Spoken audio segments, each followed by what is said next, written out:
नमस्कार, मी पूजा.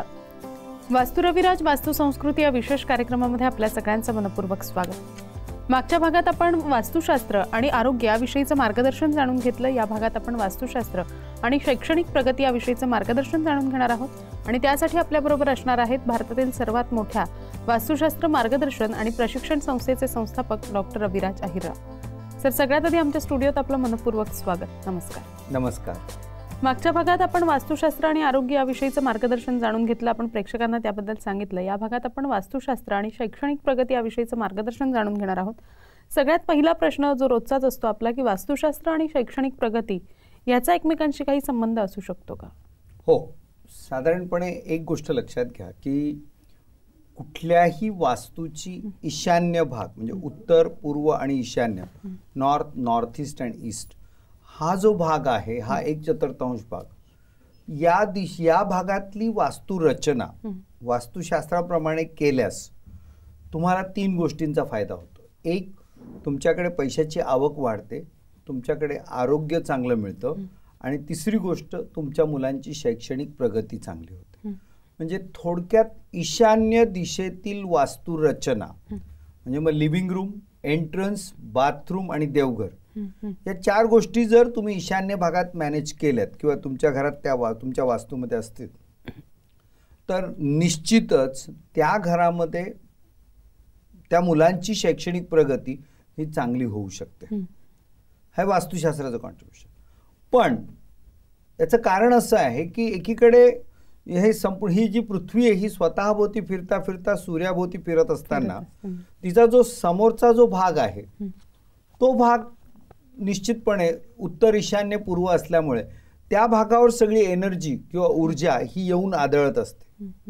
ती जर आपण व्यवस्थित स्वीकारली आणि आपल्या सहस्त्रार चक्रातून ती तो आपल्या शरीरात पूर्णपणे आपण ती स्वीकारली, ॲब्सॉर्ब केली, तर तो तुमचं तन आणि मन स्वच्छ आणि प्रफुल्लित होतं.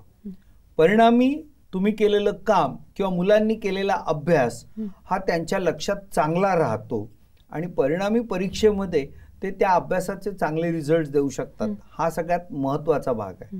त्यामुळे ईशान्य दिशा आणि शैक्षणिक प्रगती यांचं एक अत्यंत घनिष्ठ संबंध आहे, अनन्यसाधारण महत्त्व. त्यामुळे ईशान्य ठीक तर शैक्षणिक प्रगती चांगली, हे एक समीकरण या पद्धतीने निश्चित आहे, एवढं मी नक्की सांगू शकतो. नक्कीच. सर, प्रत्येक वेळेला असं असतं की मुलांचा अभ्यास हा व्यवस्थित होणं शैक्षणिक प्रगतीसाठी त्यांच्या खूप आवश्यक असतं. तर मग मुलांनी अभ्यासासाठी बसण्याच्या दिशा सुद्धा वास्तुशास्त्र ठरवू शकतं का, किंवा तशा दिशेने बसलं तर नक्कीच त्यांची प्रगती अभ्यासामध्ये होऊ शकते का? हो, याच्यामध्ये साधारणपणे एक गोष्ट लक्षात घ्या की ढोबळमानाने एक पहिला नियम असा सांगतो की स्टडी रूम वायव्य दिशेमध्ये असावा. त्याहीपेक्षा पुढे मी असं म्हणेन की अभ्यासाला बसताना बेसिकली मुलांना अशा पद्धतीने अभ्यासाला बसवलं पाहिजे की जेणेकरून अभ्यासाला ते बसले असताना त्यांना त्यांच्या पाठीमागे भिंतीचा भक्कम आधार मिळेल. म्हणजे त्यांची खुर्ची ही भिंतीला टेकलेली असली पाहिजे, पाठ भिंतीला टेकलेली असली पाहिजे, आणि समोर त्यांचा भाग जो आहे हा समोरचा भाग हा पूर्णपणे मोकळा असला पाहिजे, हलका असला पाहिजे आणि अतिशय लाईट रंगाचा तो असला पाहिजे. तिसरी महत्त्वाची गोष्ट अशी की मुलांनी अभ्यास करताना त्यांचं तोंड उत्तर, पूर्व, ईशान्य यापैकी कोणत्याही दिशेला केलं पाहिजे. या दिशेला जर त्यांनी तोंड केलं तर मगाशी सांगितल्याप्रमाणे ती वैश्विक ऊर्जा, ईशान्य भागात येणारी वैश्विक ऊर्जा त्यांना प्राप्त होते आणि त्यांचा अभ्यास चांगला होतो. सो पाठीला भक्कम भिंतीचा आधार, समोरची जागा मोकळी आणि ईशान्येकडे तोंड, या पद्धतीने जर मुलांच्या अभ्यासाला बसण्याची पद्धत सिस्टीम केली तर खूप चांगलं आहे. आपल्याकडे काय करतो आपण, आपली एक तर जी फ्लॅट सिस्टीमची घरं आपल्याकडे जास्त, त्यामुळे आम्ही काय करतो, अगदी भिंतीजवळ भिंतीला चिटकून एक 1-1.5 फुटाचा असा तो टेबल करतो. म्हणजे मुलगा बघतो तर त्या मुलं जिथे बसतो त्याच्या 2 फुटावर भिंत असते, त्यामुळे त्या भिंतीचं प्रेशर पूर्णपणे त्याच्या डोक्यावर. त्यात सुद्धा मी अनेक घरं अशी बघितली आहे की त्या भिंतीतून आणखीन ती कपाटं बाहेर आलेली, म्हणजे अभ्यासाला बसलेला मुलगा आणि त्या कपाटाचा जो टोक ह्यांच्यामध्ये किमान हार्डली 6 इंचाचं, त्यामुळे ती भिंत आणि ते कपाट यांचं प्रेशर त्याच्या फोअरहेडवर म्हणजे पुढच्या भागावर येतं आणि परिणामी त्याचा मेंदू हा कमी काम करतो किंवा त्याची जी क्षमता आहे ही कमी होते. आणि मग त्यांच्या अभ्यासाला सगळे दिवे लागायला सुरुवात होतात. आणि आज जीवन स्पर्धात्मक आहे आणि स्पर्धात्मक परीक्षेमध्ये प्रत्येक आईबापाला वाटतं, मुलाला वाटतो न वाटतो ती गोष्ट वेगळी, पण प्रत्येक आईबापाला वाटतं की माझा मुलगा म्हणजे मार्क्स मिळवणारं एक मशीन आहे. आणि मग ते इतरांच्या मुलांबरोबर तुलना करता करता आपल्या मुलांची कशी फरफट करतात. मी म्हणजे या विषयावर मी तासनतास बोलू शकतो, एवढं माझ्याकडे नक्कीच खाद्य किंवा मटेरियल आहे. कारण 32,000 घरांचं परीक्षण केल्यानंतर तिथे मुलांची अवस्था काय हा अत्यंत गंभीर विषय आहे. किंबहुना मी असं म्हणेन की मी मुलांची शैक्षणिक प्रगती, पालक आणि शिक्षक यांच्या सोबत या विषयावर मी एक अक्षरशः माझे एक व्याख्यानमाला होत असते आणि मला अनेक शाळांमध्ये खास विशेष बोलवलं जातं ते शिक्षक, पालक आणि विद्यार्थ्यांचा सगळा अँगल समजून घेण्यासाठी. सो हा एक महत्त्वाचा विषय. पण निश्चित मी असं म्हणेन की या सगळ्या गोष्टीमध्ये ढोबळमानाने मी मगाशी सांगितलं की वायव्य दिशेत अभ्यासाला बसायची जागा चांगली, पण त्यातल्या त्यात मी सांगू की पश्चिम आणि नैऋत्य, पश्चिमेकडून थोडंसं आतमध्ये नैऋत्य दिशेच्या भागामध्ये जर तुमच्या मुलाला अभ्यासाला बसवलं, हा अप्रतिम. तो मुलगा त्या दिशेमध्ये बसल्यानंतर निश्चित खूप चांगली प्रगती करू शकतो. पण ॲट द सेम टाइम मला एक गोष्ट महत्त्वाची सांगायची आहे की उत्तरेकडून थोडासा वायव्येकडे सरकणारा जो भाग आहे या भागामध्ये एकतर शक्यतोवर मुलांना बसवू नका, किंवा दुसरीकडे एक मी असं म्हणेन की साऊथकडून पुन्हा साऊथ वेस्टकडे जाणारा एक भाग आहे, त्याला विसर्जनचा भाग म्हणतात, या भागामध्ये अभ्यासाला बसवू नका. साऊथ वेस्ट मधला जो विसर्जन भाग आहे तिथे जर बसला त्याने किती अभ्यास केला तरी त्याच्या डोक्यातच राहणार नाही. आणि उत्तर वायव्येचा जो भाग आहे त्या भागात जर तो बसला तर डोळ्यासमोर पुस्तक असेल पण विचार भलतेच असतील. त्यामुळे अशा ठिकाणी सुद्धा मुलांना बसवू नका. किंबहुना मी असं म्हणेन की मुलांना अभ्यासाला बसवतानाची गोष्ट ही वास्तुतज्ञाकडून नक्कीच जरा व्यवस्थित चेक करून घ्या आणि त्यातून त्याचं नक्कीच भलं होईल. आणखीन एक महत्त्वाची गोष्ट मला सांगायची ह्या प्रश्नाचा पूर्ण करण्या अगोदर की बऱ्याच वेळा असं होतं की मुलांना शाळा, हा क्लास, तो क्लास, त्या एक्स्ट्रा करिक्युलर ॲक्टिव्हिटीज हे करता करता मुलं थकून जातात आणि अक्षरशः त्यांची एनर्जी राहते किंवा उत्साह राहत नाही, किंवा स्पर्धेमुळे फ्रस्ट्रेशन, त्या विषयावर पण आपण नंतर बोलू. पण अशा वेळी जर मुलांची शैक्षणिक प्रगती जर अडखळली असेल तर एक गोष्ट लक्षात घ्या की त्यांच्या रूममध्ये, त्यांच्या अभ्यासाच्या खोलीमध्ये त्यांना काय आवडतं. जर एखाद्या मुलाला गिटार आवडत असेल ना तर त्या गिटारचा फोटो त्याच्या अभ्यासाच्या टेबलच्या समोर लावा ना. एखाद्या मुलाला जर सचिन तेंडुलकर आवडत असेल तर त्याचा फोटो तिथे लावा.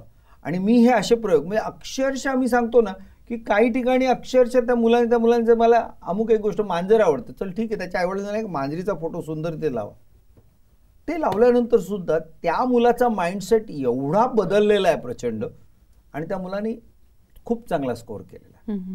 सो अशा अनेक गोष्टी आहे की ज्या पद्धतीने आपल्याला त्याला अभ्यासाला कसं बसावं याबद्दल आणि त्यातून त्याची अकॅडमिक प्रोग्रेस कसा वाढवता येईल ही काळजी घेता येते. नक्कीच नक्कीच सर. शाळा कॉलेजेस असतील किंवा वेगवेगळे क्लासेस असतील, सध्या क्लासेस सुद्धा वाढत आहेत, घरगुती क्लासेस असतील, यांची जी एक रचना असते ती सुद्धा विशिष्ट असेल तर त्याचा परिणाम सुद्धा मुलांच्या प्रगतीवर किंवा अभ्यासावर होऊ शकतो का? किंवा त्याची रचना विशिष्ट दिशेने असेल, वास्तुशास्त्राच्या दिशेने असेल तर सुद्धा मुलांची आर्थिक शैक्षणिक प्रगती आहे ती होऊ शकते का?